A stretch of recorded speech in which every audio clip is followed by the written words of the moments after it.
Good afternoon. This is All India Radio. I am Valsa Williams and with me is Abhishek Mukhopadhyay with the Midday News.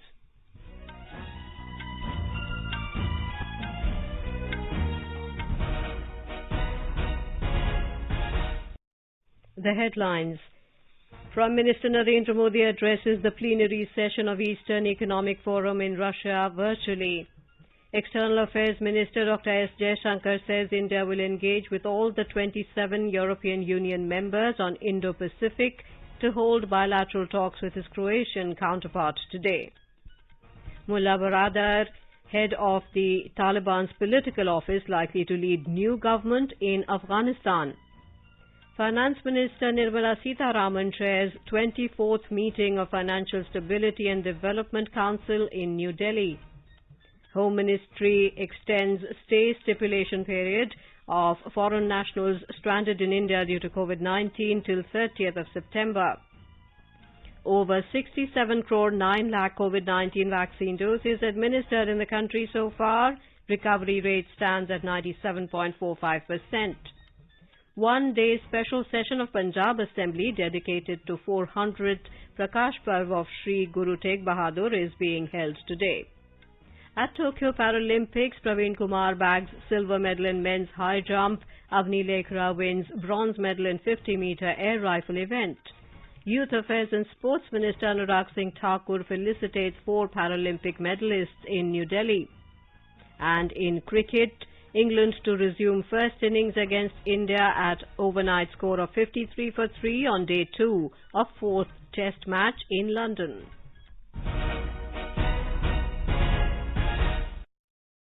As the nationwide free COVID-19 vaccination campaign at government facilities for those above 18 years is underway, we advise our young listeners to get vaccinated and also help others get vaccinated. We also advise our listeners not to lower their guard as COVID-19 remains a threat to our health.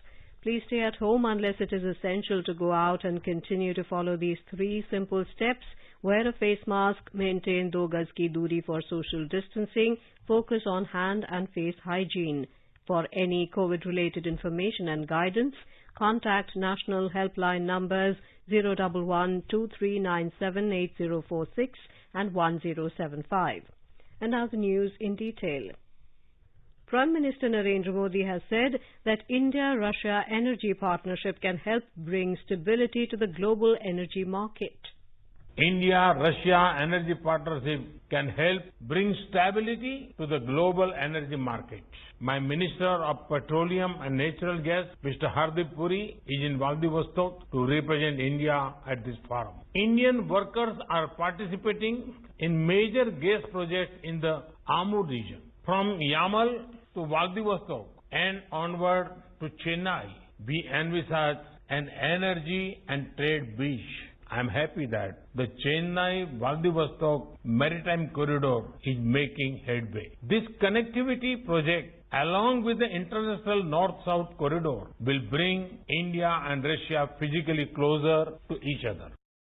Addressing the plenary session of the Eastern Economic Forum, Mr. Modi said India and Russia are partners in space exploration through the Gaganyaan program.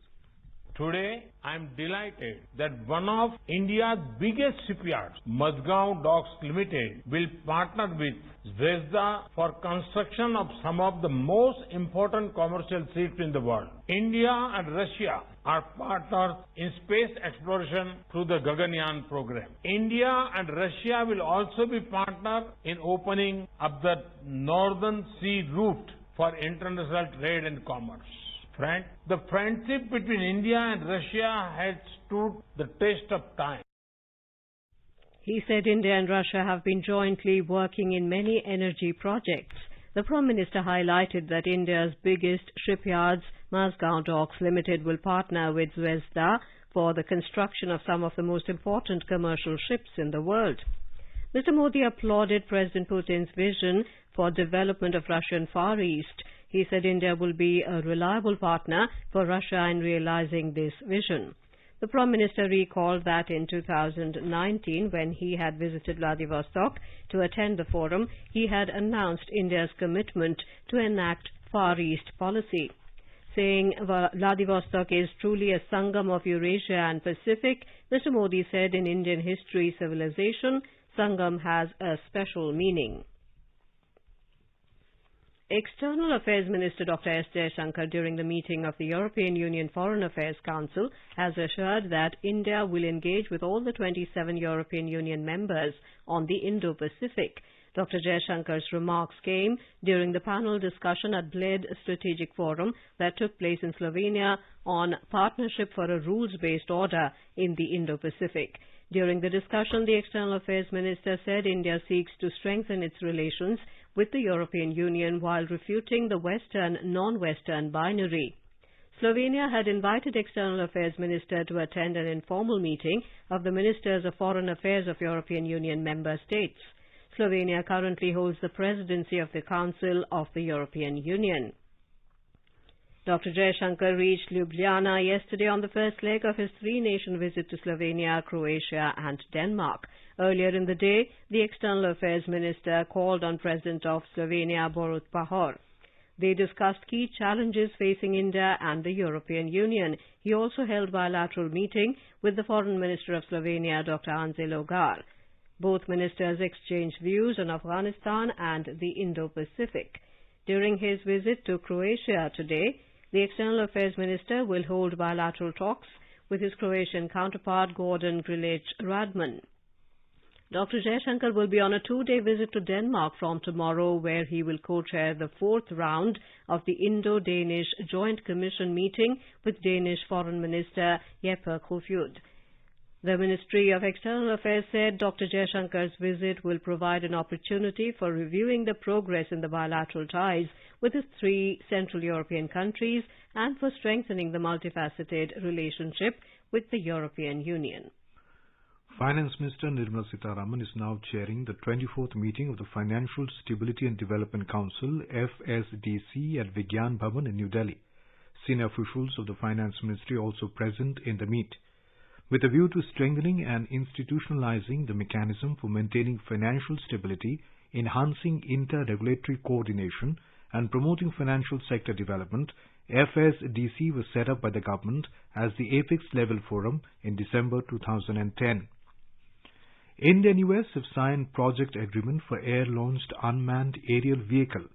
This is a significant step towards deepening defense technology cooperation between both the countries. The project agreement for air-launched unmanned aerial vehicle ALUAV under the Joint Working Group Air Systems in the Defense Technology and Trade Initiative DTTI. The main aim of DTTI is to bring sustained leadership focus to promote collaborative technology exchange and create opportunities for co-production and co-development of future technologies for Indian and US military forces. Under DTTI, joint working groups on land, naval, air and aircraft carrier technologies have been established for focus on mutually agreed projects in respective domains. Education Minister Dharmendra Pradhan will meet the Vice Chancellor of 45 Central Universities through video conference today. This will be his first formal meeting with the Vice Chancellors of the Central Universities in a group.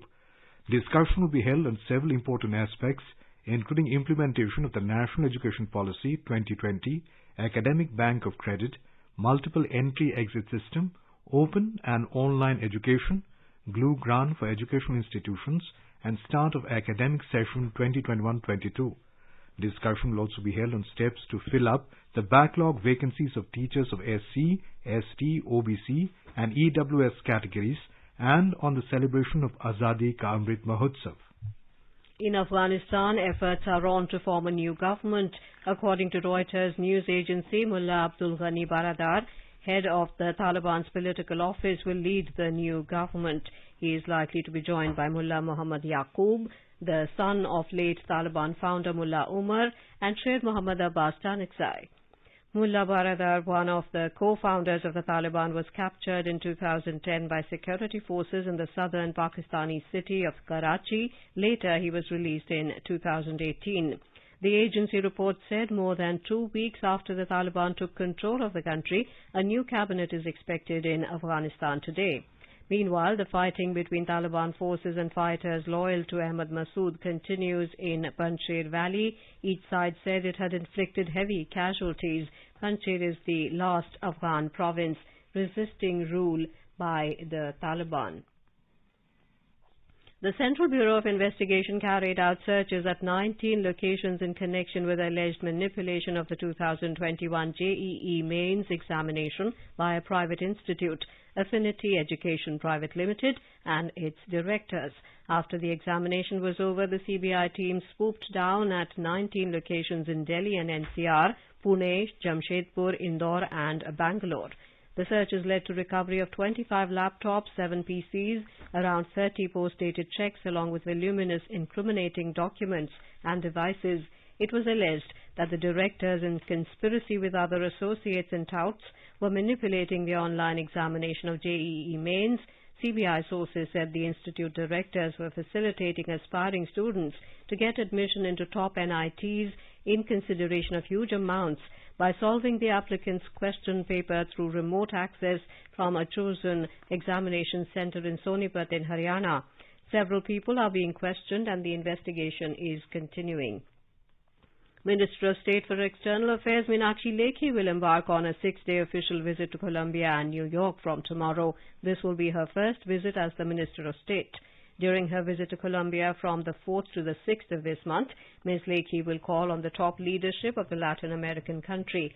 She will also hold bilateral discussions with Vice President and Foreign Minister of Colombia, Ms. Martha Lucia Ramirez, and exchange views on regional and international issues of mutual interest. The Minister of State for External Affairs will be in New York from the 7th to the 9th of September. During her visit, Ms. Lekhi will represent India at the UN Security Council Ministerial Open Debate on Transitions. Over 67 crore 9 lakh COVID-19 vaccine doses have been administered in the country so far under the nationwide vaccination drive. In the last 24 hours, over 74 lakh 84,000 vaccine doses were administered and over 45,000 new COVID-19 cases were reported, while more than 34,000 people recovered. 366 people lost their lives during the period. The Union Health Ministry said the COVID recovery rate in the country now stands at 97.45%. Over 65 crore COVID vaccine doses have been provided to states and union territories so far.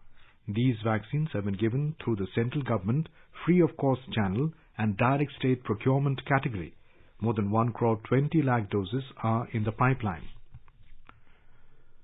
The Sahib Zada Ajit Singh Nagar Mohali district of Punjab has administered the first dose of COVID vaccine to its all-adult population. The total adult population of the district is 7,46,119. The Health Department achieved the total vaccination target on Tuesday, and the number of people who have been administered first dose of vaccine reached 7,73,442 last evening. Punjab Health Minister Balbir Singh Sidhu has congratulated doctors, nurses, paramedical staff, employees and officers who made this drive successful. In Kerala, as COVID cases continue to surge, a high-level COVID review meeting will be convened today and tomorrow by the Chief Minister Pinarayi Vijayan to discuss new COVID defence strategies.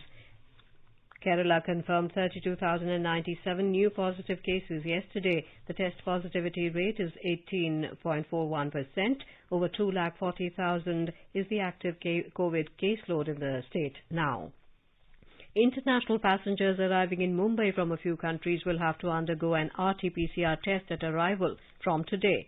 The countries include the UK, Europe, Middle East, South Africa, Brazil, Bangladesh, Botswana, China, Mauritius, New Zealand and Zimbabwe. All passengers arriving from other countries will also have to remain in compulsory home quarantine for at least 14 days after arrival. Brihanmumbai Municipal Corporation has issued an order in this regard.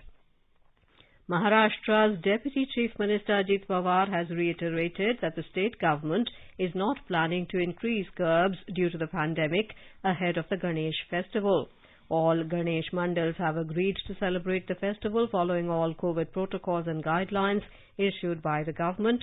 Hence, there is no need to impose more restrictions. Mumbai's Mayor Kishori Pednekar has appealed to all the Ganesh Mandals to celebrate the festival following all the guidelines issued by the government. The Union Home Ministry has said that Indian visa or stay stipulation period of foreign nationals stranded in India due to COVID-19 pandemic has now been extended till the 30th of September. This facility was earlier available till the 31st of August. The ministry said due to the situation arising out of the COVID-19 pandemic, a number of foreigners who had come to India on various types of visas prior to March last year got stranded in the country in the absence of flights to their destinations. The central government had facilitated the stay of such foreign nationals within India by giving deemed extension of the regular visa or e-visa or stay stipulation period on gratis basis without levy of any overstay penalty. The Home Ministry said such foreign nationals will not be required to submit any application to the Foreigners Regional Registration Office, FRRO or FRO concerned for extension of the visas till the 30th of this month. You are listening to the Midday News on All India Radio. A reminder of the headlines before we move on. Prime Minister Narendra Modi addresses the plenary session of the Eastern Economic Forum in Russia virtually. External Affairs Minister Dr. S. Jaishankar says India will engage with all the 27 European Union members on Indo-Pacific to hold bilateral talks with his Croatian counterpart today. Mullah Baradar, head of Taliban's political office, likely to lead new government in Afghanistan. Finance Minister Nirmala Sitharaman chairs 24th meeting of Financial Stability and Development Council in New Delhi. Home Ministry extends stay stipulation period of foreign nationals stranded in India due to COVID-19 till 30th of September. Over 67 crore 9 lakh COVID-19 vaccine doses administered in the country so far. Recovery rate stands at 97.45%. One-day special session of Punjab Assembly dedicated to the 400 Prakash Parv of Sri Guru Tegh Bahadur is being held today. At Tokyo Paralympics, Praveen Kumar bags silver medal in the men's high jump. Avni Lekha wins bronze medal in the 50-meter air rifle event. Youth Affairs and Sports Minister Anurag Singh Thakur felicitates 4 Paralympics medalists in New Delhi. And in cricket, England to resume first innings against India at the overnight score of 53 for 3 on day 2 of the 4th Test match in London. For quick news updates around the clock, follow us on our Twitter handle at AIR News Alerts.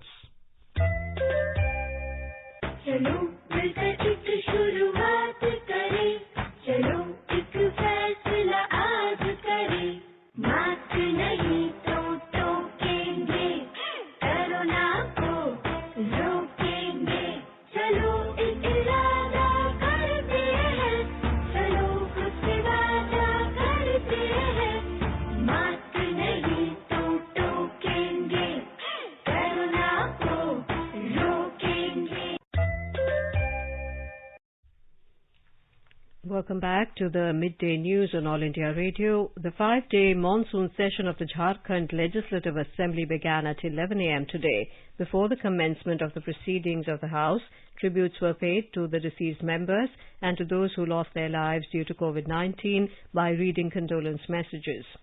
Assembly Speaker Rabindranath Mahato praised India's performance in the recently concluded Tokyo Olympics, the stellar performance shown by the women hockey players of Jharkhand in the semi-final match.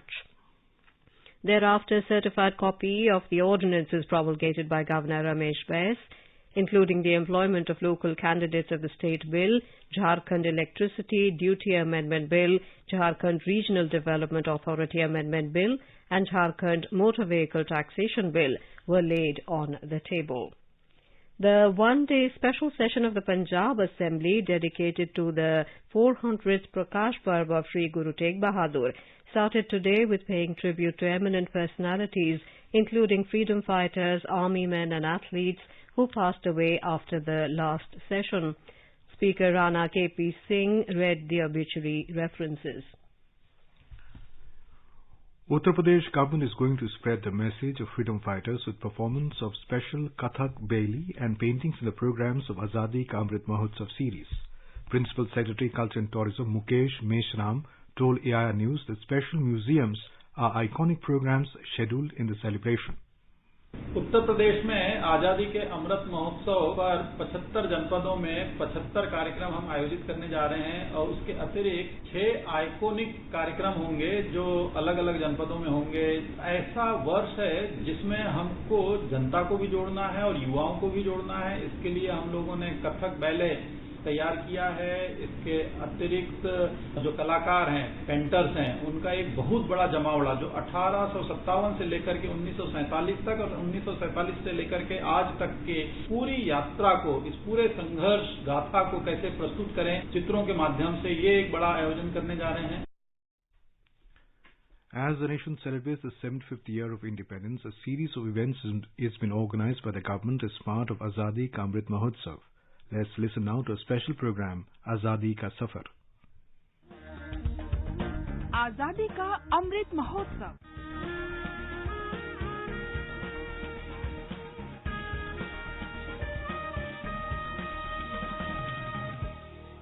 Azadi Ka Safar with AIR News, Birth of a Nation.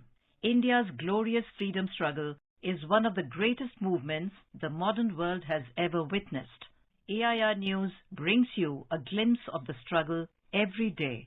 The eminent freedom fighter and revered Gandhian Kamlapati Tripathi was born on this day in 1905. His father's name was Pandit Narayanpati Tripathi and his ancestors had settled down in Varanasi during 16th, 17th century. He started his career as a journalist with the Hindi newspaper Aaj and later established the newspaper Sansar. He was also the editor of the 2 tabloids. He participated in the non-cooperation movement in the United Province, now Uttar Pradesh, in 1920, the civil disobedience movement in 1930, and the Quit India movement in 1942, for which he was arrested and imprisoned on several occasions. Talking exclusively to All India Radio, Chairman of Central Gandhi Smarak Nidhi, Ram Chandra Rahi, shared his thoughts on the life of the great freedom fighter. पंडित कमलापति त्रिपाठी उत्तर प्रदेश के वाराणसी के उन प्रतिष्ठित, समर्पित और प्रज्ञावान स्वतंत्रता सेनानियों में थे जिन्होंने गांधी विचार से प्रेरित और अनुप्राणित होकर साम्राज्यवाद के खिलाफ संघर्ष किया था। वो लाल बहादुर शास्त्री, राजनारायण आदि तमाम उस समय के जो आजादी आंदोलन के नेता थे, उनके एक तरह से गुरुतुल्य हुआ करते थे। काफी समय आंदोलन के विविध कार्यक्रमों में भागीदारी करके जेल की यातनाएं भी सही, लेकिन गांधी विचार से प्रेरित होने के कारण उन्होंने उदात्त मूल्यों को जीवन में अपनाया था। क्षुद्रता की राजनीति उन्होंने कभी नहीं की। Kamlapati Tripathi was elected to the Constituent Assembly from United Province and played an important part in the drafting of the Constitution of India. He is quite famous for his speech on the amendment of the expression, India, that is Bharat. In his words, it would have been more in accordance with the prestige and the traditions of the country and the Constituent Assembly if this amendment was made.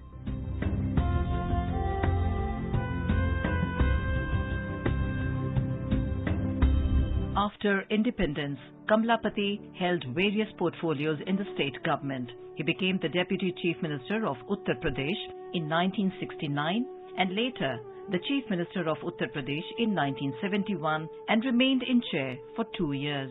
After that, he served as the Union Minister for Railways 2 times.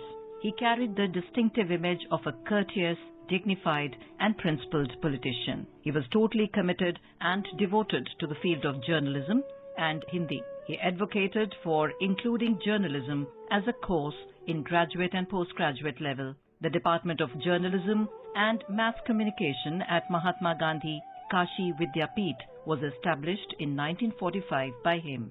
He was the chairman of the Hindi Sahitya Sammelan from 1947 to 1948.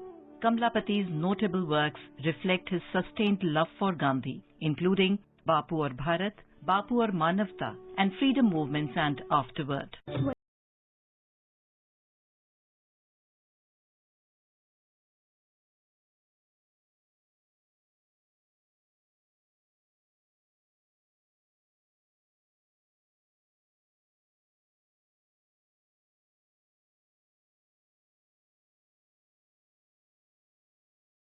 Kamlapati is an inspiration and a guiding spirit for us all. he had the exceptional ability to connect with the swiftly changing situations of the modern times while keeping his traditional commitments intact. His personality was a balance and blend of religious beliefs and secularism. He was a leader of the masses and believed in treating all people alike, regardless of their caste or religion. He would always be remembered as a true nationalist, a principled leader, and a champion of development and people-oriented politics. That brings us to the end of this episode of Azadi Ka Safar with AIR News. See you in next episode tomorrow.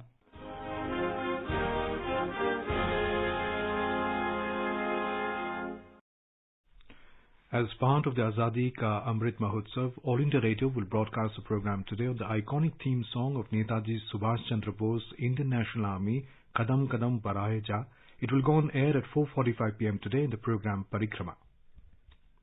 स्वाधीनता आंदोलन के दौरान भारतीय जनमानस को उत्प्रेरित कर स्वतंत्रता का अलख जगाने और मातृभूमि के प्रति सेवा, समर्पण और त्याग की ज्वाला प्रज्वलित कर देने वाले अमर गीतों पर आधारित विशेष कार्यक्रम आजादी के तराने सुनना न भूलें। FM गोल्ड 100.1 मेगाहर्ट्ज पर प्रत्येक शुक्रवार शाम 4:45 पर परिक्रमा कार्यक्रम के अंतर्गत आजादी के तराने सिर्फ आकाशवाणी पर। Youth Affairs and Sports Minister Anurag Singh Thakur today felicitated 4 medalists of the Tokyo Paralympics, Sumit Antil, Devendra Jhajaria, Yogesh Kathunia and Sharat Kumar. In an event organized in New Delhi, Mr. Thakur lauded the performance of these Paralympians, saying they have made the country proud by their remarkable performance. किस तरह से आप एक मनोबल के साथ, एक high spirits के साथ, पूरे विश्वास के साथ टोक्यो पैरालंपिक्स में खेलने गए, और मैं इसकी कहानी आपसे समझ रहा था क्यों इस पर मनोबल इतना बढ़ा। एक तो पिछले 4 वर्षों में जो आपने मेहनत की है वो एक बड़ा कारण है। दूसरा, सरकार का सहयोग आपकी ट्रेनिंग में जो हो पाया, आपने कहा वो एक बड़ा बदलाव उसमें देखने को मिला। तीसरा, जाने से पहले जब देश के प्रधानमंत्री आपसे बात करते हैं तो उसमें भी आपके उत्साह में और जोश में और बढ़ोतरी होती है, लेकिन अंत में ये खिलाड़ी को ही प्रदर्शन करके तिरंगे का मान सम्मान बढ़ाना होता, और आपने भारत के तिरंगे का मान सम्मान बढ़ाया है, भारत का मान सम्मान बढ़ाया। आप सबको बहुत बहुत बधाई, बहुत बहुत शुभकामनाएं। Talking exclusively to AIR News, gold medalist Sumit Antil said the government has provided every support and it has motivated the players. Javelin हमारी बहुत ज्यादा महंगी आती है, लाइक 1-1.25 लाख की एक जेवलिन आती है। तो जब एक कोई भी खिलाड़ी, जब सरकार उसकी ऐसी सहायता करती है तो वो मोटिवेट होता है कि हाँ अभी मेरे पास सारी सुविधाएं हैं, तो वो अपना 100% देने की ट्राई करता है सर। 100% देता है तो जाहिर सी बात है सर कि मेडल भी आएगा उसको। अवेयरनेस जितनी बढ़ेगी सर उतना ही पैरा स्पोर्ट्स का नाम होगा और उतने ही बच्चे आगे आएंगे। कोई मेरा तो सर एक ही है कि कोई एक बच्चा भी मेरे से इंस्पायर हुआ मेरी जर्नी से, तो उससे बड़ी बात सर मेरे लिए कोई भी नहीं होगी। Talking exclusively to AIR News, silver medalist Devendra Jhajaria said he had set the target to make hat-trick of medals in the Paralympic Games. मेरा सपना था और एक हर खिलाड़ी का सपना था ओलंपिक में मेडल लेना, पर कहीं न कहीं मैंने उससे भी बड़ा सपना देख लिया था कि मेडल की हैट्रिक बना। तो ये मेडल लेने के बाद मैंने मेडल की हैट्रिक बनाई, तो मेरे लिए सबसे बड़ी प्राउड की बात है। बदलाव देखा जाए तो एक टाइम ऐसा होता था जब मैं जाता था अकेला मेडल जीतता था पैरालंपिक्स में, साइड में मुझे कोई नजर नहीं आता था इंडिया। आज वो बदलाव आया, आज हमारे जो मेडल आ रहे हैं, अब हम कह सकते हैं हिंदुस्तान पैरालंपिक में बहुत शानदार प्रदर्शन कर। In the Tokyo Paralympic Games, India won 2 medals today. The day began with a silver medal in the men's high jump T64 final when debutant Praveen Kumar cleared jump of 2.07 meters for a new Asian record, while in shooting Avni Lekhra won a bronze medal in the 50-meter 3-position SH1 air rifle event. And now, before we end the bulletin, the headlines once again. Prime Minister Narendra Modi addresses plenary session of Eastern Economic Forum in Russia virtually. External Affairs Minister Dr. S. Jaishankar says India will engage with all 27 European Union members on Indo-Pacific to hold bilateral talks with Croatian counterpart today. Mullah Baradar, head of the Taliban's political office, likely to lead new government in Afghanistan. Finance Minister Nirmala Sitharaman chairs 24th meeting of Financial Stability and Development Council in New Delhi. Home Ministry extends stay stipulation period of foreign nationals stranded in India due to COVID-19 till 30th of September. Over 67 crore 9 lakh COVID-19 vaccine doses administered in the country so far. Recovery rate at 97.45%. And with that, we end the midday news.